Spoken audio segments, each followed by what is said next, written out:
स्वागत है एक बार फिर आप सभी का आपके अपने यूट्यूब चैनल पीएस क्लासेस पर। तो दोस्तों, आज के इस वीडियो लेक्चर में हम पढ़ेंगे गॉस की प्रमेय की सहायता से किसी आवेशित गोलीय चालक के समीप वैद्युत क्षेत्र की तीव्रता का व्यंजक। दोस्तों, आप लोग को बताते चलूं, ये टॉपिक 12th क्लास फिजिक्स का बच्चों बोर्ड एग्जाम के पर्पज से very very most important topic है। और ये टॉपिक बच्चों आप लोगों से बोर्ड एग्जाम में लॉन्ग क्वेश्चन के रूप में 5 नंबर में पूछा जाता है। बहुत ही आसान टॉपिक है। एक बार वीडियो लेक्चर को आप पूरा देखेंगे, आपको पूरा कॉन्सेप्ट समझ में आएगा कि इसका सोल्यूशन बच्चों हम कैसे करते हैं। तो चलिए स्टार्ट करते हैं। तो देखिए दोस्तों, जैसे कि स्क्रीन पर देख पा रहे होंगे, हमने हेडिंग लगा रखा है गॉस की प्रमेय की सहायता से आवेशित गोलीय चालक के समीप वैद्युत क्षेत्र की तीव्रता। ठीक है, अब चल के इसके डायग्राम को एक बार समझ लेते हैं। डायग्राम को समझते हैं, फिर इसके सोल्यूशन को समझेंगे। तो देखिए दोस्तों, ये क्या है, देखो एक आर त्रिज्या का एक गोलीय चालक है। जब इसको हम बच्चों प्लस की आवेश देते हैं तो वो आवेश इसके पृष्ठ पर एक समान रूप से फैल जाता है। ठीक है। अच्छा, अब मान लीजिए बच्चों, इस गोलीय चालक के केंद्र O से R दूरी पर, O से R दूरी पर, ठीक है, गोले के बाहर कोई बिंदु P है। मान लीजिए यहाँ कोई बिंदु P है। ठीक है, समझ में आ रहा। और इस बिंदु P पर बच्चों में क्या निकालनी है, तीव्रता निकालनी है, यानी वैद्युत क्षेत्र की तीव्रता निकालनी है। ठीक है। अब बच्चों, क्योंकि हमें गॉस की प्रमेय की सहायता से तीव्रता निकालनी है, तो गॉस की प्रमेय बच्चों हमेशा बंद पृष्ठों पर लगती है, यानी आवेश जो होता है ना, किसी सरफेस के अंदर बंद होना चाहिए। ठीक है। तो बच्चों, जब हम यहाँ पर तीव्रता निकालेंगे तो इस चार्ज का क्या होना चाहिए, बंद होना चाहिए किस सरफेस के अंदर। तो बच्चों, हम एक सरफेस यानी एक गोलीय पृष्ठ खींचेंगे। ठीक है, तो देखिए मैं उस गोलीय पृष्ठ को खींच रहा हूँ।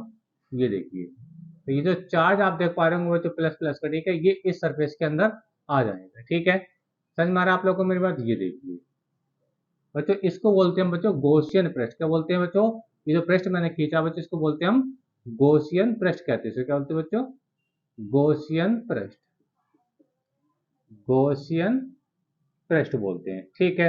अच्छा, अब देखिए दोस्तों, अब मैं यहाँ पे वैद्युत क्षेत्र की डायरेक्शन को दिखाने का प्रयास करूंगा। देखो, इस गॉसियन पृष्ठ का जो टोटल एरिया है बच्चों, वो क्या है, ए है। क्या है बच्चों, ए है। और मैं इस एरिया का छोटा सा पार्ट ले रहा हूँ। देखिए, ये वाला मैं छोटा सा पार्ट ले रहा हूँ इस एरिया का। ठीक है, और इस छोटे से पार्ट को मैं नाम दे रहा हूँ बच्चों डी ए नाम दे रहा हूँ। क्या नाम दे रहा हूँ बच्चों, डी ए नाम दे रहा हूँ। ठीक है।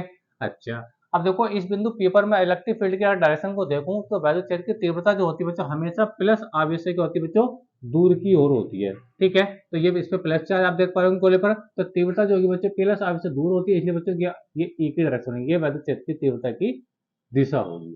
ठीक है, समझ में आप लोगों को मेरी बात। तो ये वैद्युत क्षेत्र की दिशा हुई। इधर को क्यों दिखा रहा हूँ, क्योंकि गोले पर बच्चों प्लस चार्ज है और तीव्रता हमेशा प्लस से दूर की ओर होती है। अच्छा, अब देखो इस छोटे से पार्ट में मुझे लेना होगा एक क्षेत्रफल सदिश यानी एरिया वेक्टर लेना होगा। एरिया वेक्टर क्या होगा बच्चों, इस पृष्ठ के लंबवत बाहर की ओर होगा। इस पृष्ठ के लंबवत, यानी ये जो मैंने पृष्ठ क्षेत्रफल यहाँ पे ए लिया है, ठीक है, जो डी है, मैंने छोटा सा पार्ट लिया है। ठीक है, तो इसके जो क्षेत्रफल सदिश होगा बच्चों, क्या होगा, वो इस दिशा में होगा, यानी ये है क्षेत्रफल सदिश डी ए। ठीक है, क्षेत्रफल सदिश क्या होता है बच्चों, किसी एरिया पर अगर हम परपेंडिकुलर ड्रॉ कर देते हैं, ठीक है, जिसका 90 अंश का कोण बनाए, ठीक है, तो क्षेत्रफल सदिश की दिशा हमेशा क्या होती है बच्चों, पृष्ठ के लंबवत और बाहर की ओर होती है। ठीक है, समझ में आ रहा है। तो ये क्षेत्रफल सदिश डी की दिशा हो गई, और यहाँ पे आप देख पा रहे होंगे ई और डी दोनों एक ही दिशा में है, इसलिए इनके बीच का जो एंगल है, जो थीटा है, वो क्या बच्चों, 0 है। ठीक है, तो देखिए अब हम बात करते हैं बच्चों, इस पूरे गॉसियन पृष्ठ से कितना फ्लक्स पास होगा। ठीक है, फिर इसके अंदर हम गॉस की प्रमेय अप्लाई करेंगे तो ई का मान निकालेंगे। देखिए लिखेंगे पूरे पूरे गॉसियन पृष्ठ, गॉसियन पृष्ठ से होकर गुजरने वाला गुजरने वाला गुजरने वाला कुल वैद्युत फ्लक्स, वैद्युत फ्लक्स। ठीक है, फ्लक्स का फार्मूला क्या होता है बच्चों, फाई ई होता है, और फार्मूला होता है बच्चों E dot D A, E dot D है। ठीक है, क्योंकि बच्चों ये जो आवेश है किसी पृष्ठ के अंदर बंद है। ठीक है, तो यहाँ पे हम लिमिट लगाएंगे, जहाँ डी ए क्या बच्चों, ये वाला एरिया है, यानी इस एरिया से कितना फ्लक्स पास हो रहा है, लेकिन मैं पूरे की बात कर रहा हूँ, तो पूरे के बच्चों मुझे लिमिट लगानी पड़ेगी। और पूरा जो सरफेस एरिया बच्चों क्या ये बंद है, इसलिए बच्चों हम उसको बोलेंगे बच्चों हम स्पेरिकल इंटीग्रेशन, गोलीय समाकलन। ठीक है, इस समाकलन का मतलब होता है बच्चों सबका योग, यही सबका जोड़। ठीक है, आगे देखिए इस फार्मूला कैसे करेंगे। देखिए इसको जब खोलेंगे तो बच्चों ये आता है, क्योंकि ये स्केलर गुणन है। ठीक है, तो ये आएगा बच्चों ए डॉट डी ए, क्या होगा बच्चों, ए dot D A cos theta आएगा। अब देखिए इसको जो फार्मूले खोलते हैं आप लोगों ने 11वीं क्लास में पढ़ा होगा, ये होता है vector A dot vector B, क्या होता है, ये होता है ए बी कोस थीटा होता है, ए बी कोस थीटा होता है। जब थीटा क्या होता है बच्चों, वेक्टर ए और बी के बीच का एंगल होता है। तो यहाँ पे वेक्टर ई और वेक्टर डी ए इनके बीच का एंगल कितना, 0 है। तो यहाँ पे बच्चों हम क्या लिख लेंगे, कोस 0 लिख लेंगे, यानी ई डी ए कोस 0 हो जाएगा। ठीक है, समझ में आ रहा है। अच्छा अब देखो बच्चों यहाँ से ई को बाहर निकाल दीजिए, यहाँ से ई को बाहर निकाल देंगे, यानी यहाँ पे ई क्या कांस्टेंट है, अभी बताऊंगा क्यों यहाँ पे कांस्टेंट है। और ये हो जाएगा बच्चों डी ए, और कोस 0 का मान कितना होता है बच्चों, 1 होता है, कोस 0 का मान कितना होता है, 1 होता है। ठीक है, ये बात याद रखनी होगी आप लोगों को, कोस 0 की जो वैल्यू होती है ना बच्चों कितनी होती है, 1 होती है। अब ई को मैंने क्यों बाहर निकाला, देखिए ई को मैंने बच्चे इसलिए बाहर निकाला है क्योंकि अगर मैं इस गॉसियन पृष्ठ के किसी भी बिंदु पर अगर मैं ई का वैल्यू निकालूंगा बच्चों तो वह हर जगह सेम आएगा। क्यों आएगा, क्योंकि बच्चों ये क्या है, एक गोलीय पृष्ठ है, इसकी यानी इसके केंद्र से दूरी बिल्कुल बराबर होगी, यानी प्रकार से जब इसको बनाएंगे तो बिल्कुल बराबर आएगा, यानी आर का मान जो सब पॉइंट पर तो बिल्कुल क्या होगा, आपस में बराबर होगा। और चार्ज भी कोई यहाँ से अलग नहीं हट रहा है, क्योंकि तीव्रता का जो फार्मूला होता है बच्चों वो ये होता है 1/4πε0 होता है, और क्यू अपॉन क्या होता है बच्चों, आर स्क्वायर होता है, जहाँ पे बच्चों ये नियतांक होता है। ठीक है, तो तीव्रता डिपेंड करती है रेडियस पर, यानी आवेश से दूरी पर। मान लीजिए यहाँ कोई आवेश है क्यू और इस आर दूरी पर मान लीजिए कोई बिंदु पी है, समझ में आप लोग को मेरी बात। तो किस पे डिपेंड करेगी, क्यू पर डिपेंड करेगी और आर पर डिपेंड करेगी। ठीक है, तो इस केस के लिए बच्चों ना तो क्यू चेंज हो रहा है और ना ही आर चेंज हो रहा है। ठीक है, तो इसलिए बच्चों यहाँ पे ई क्या रहेगा, नियत रहेगा, यानी इस सरफेस से किसी भी पॉइंट पर आप ई का मान देखोगे तो हमेशा कितना आएगा, वो कितना आएगा। ठीक है, चलिए आगे समझते हैं। देखिए इसलिए इसको तो ये हो जाएगा ई इंटीग्रेशन क्लोज इंटीग्रेशन, और ये हो जाएगा बच्चों डीए हो जाएगा, तो हो जाएगा बच्चों डीए हो जाएगा।